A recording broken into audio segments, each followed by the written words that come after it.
Hello guys, welcome to Ride VIP, the rideshare channel. My name is Serge. I wanted to address some of the questions that I've been having a while ago about my BMW that I've been driving just UberX on since it's a 2010. It does not qualify for comfort rides or anything else. So I know it might seem a little bit of stupid to have it, but here's some information about it. Hey guys, this video is going to be a little bit about owning a car when you're doing Uber and Lyft and trying to buy one at the best price, and that way it doesn't cost you too much. And I want to show you guys my car as an example. So take a look. Right now it's a little dirty. It definitely needs a wash. Guys, this is something I do want to mention to you all. It might seem like this is an expensive car, but it's really not. This is a 2010. I only paid $2,500 for it.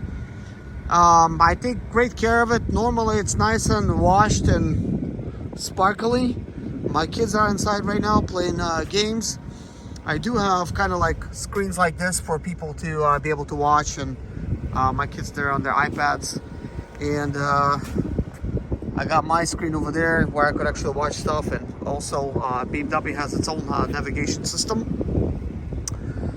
So I currently got the car running. This is a 535i, it's a twin turbo. They also call it a twin scroll turbo. Very fast car, very fun to drive. I thought it's not that fuel efficient. Recently I did a calculation again for the fuel economy. It's doing 25 miles per gallon, so can't really complain about that. Now, this car might look black, but I'm not getting a black price for it. So when I'm doing Uber, I'm only getting basically economy class type of service, or UberX. So guys, one of the things I do want to mention in this video, part of the reason I'm bringing up the price and showing you guys my car and everything, it is best to keep things economical. Sure, I'm working economy type of service, but at the same time, this car is not costing me arm and a leg. So I paid cash for it. The car had 193,000 miles when I purchased it. Seems like a lot of mileage. There was a lot of things wrong with it, of course. Most of the things were normal type of mechanical stuff. I do want to show you the mileage that it has now, and I do want to talk about some things I did to this car, and things that I continue doing to this car, and it's just normal type of maintenance. So the very first thing I want to show you is this. So you get into it, you look at the mileage, and the mileage is 228,658. I don't know if you can see that or not. So that means I already put over 30,000 miles on this car. So this car paid for itself. Now, what does this car need, and what kind of maintenance did I do to this BMW? Because this is a BMW, and as they say, pay to play. So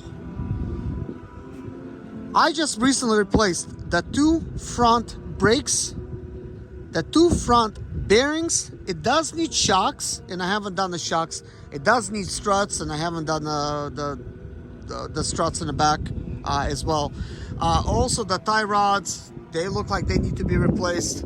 One of my BMW caps was missing here. One of them that was missing right there. Besides that, I needed two rear tires for this car, which I got. I needed the AGM battery, which I put inside. Underneath the hood, I needed high pressure oil cooler line, and I also needed to replace a starter. Other than that, I just basically replaced oil, and basically the car just, going and going. So I think this is it pretty much for the maintenance. So nothing much, nothing major. Now, when I was replacing the starter, I did pull off the intake manifold, because you have to pull it off. And because I pulled it off, I cleaned off all the carbon on the intakes. And it's recommended to do it every 30,000 miles. Am I gonna do it every 30,000 miles? I will not. I can tell that it does have a leaking valve cover. Now, I don't have any oil leaks at the bottom at all when I look at the car. Now, it is losing water, or should we say radiator fluid, because that's actually what it has in it. Oh yeah, I fully replaced radiator fluid. I did also refill the AC because it was lacking some freon, so the AC now works inside. So it does need an overflow tank underneath the hood, because I think it might just be cracked along the seam just due to age, that kind of thing. And this hood, it's a little scratched over here, so this is why it's faded like that. It's scratched, it's not dirty, but it kind of looks like a reflection in a way. Nobody actually ever says anything about it. I will be painting the hood. So that being said, guys, I do like to maintain things kind of cheaply, because I don't like to be a slave to work. So I like to work to live, not to live to work, if you know what I mean. I heard this expression somewhere and I was like thinking like, that makes a lot of sense. This is exactly how I treat my life. In life, if you're working all the time just so you could pay your bills, you're not gonna have a life. That just really sucks. So what I do instead, I try to minimize all my expenses, and then I work really hard and I get all that money, and I'm able to do all the fun things. And I really do a lot of fun things, guys. So would I recommend buying a brand new car to do Uber and Lyft? Not really, not unless you're already, I don't know, like a professional employee somewhere. You're already doing pretty good and you could use a nice car for your family, and maybe you just want to do this on the weekends, then maybe, okay? In that situation, because it changes a little bit. But when you're gonna just buy this simply so you could do Uber and Lyft, you're gonna really add a lot of miles. Just with a simple calculation, and this is kind of like what I do, is I try to work like just on the weekends, but every single day that I work, when I do the math, I'm doing about like 400 to 500 miles a day. And if you take simple math, like $400 a day, if I had to work, which I don't, if I had to work every single day to support my family, it would be almost 150,000 miles per year. And it would probably be 150,000 miles a year, because there's always going to be discrepancies. Like, you might not necessarily do 400 miles, maybe you're going to do more or less. So still, you're going to put on your car 150,000 miles a year. So would you really want to do that to a brand new car, especially if you got like a 6-year financing, or 7, or even like 8? That would be a little bit much. So it might seem like I'm missing out, but here's the truth, guys. I rented a Tesla, which qualified for comfort rides and green and everything else. And guys, I've made basically the same exact money as I do with my BMW daily. I don't know how it is, but somehow it's controlled. If you guys agree with me, let me know in the comments below. If you're using like a car that qualifies for comfort rides, if you do like a 12-hour shift, how much money are you really getting? And what kind of offers are you getting? Because you guys pretty much have seen all the videos that I put out, and you could see what I'm making. So basically, on an average, I'm making $300 a day. Sometimes more if there's a quest going on. But the way I see it, guys, is if I get an SUV, let's say I get like a nice SUV, but I'm not going to be doing Uber Black, I'll get SUV prices. But ultimately, I might actually end up making less money, because SUVs are less fuel efficient.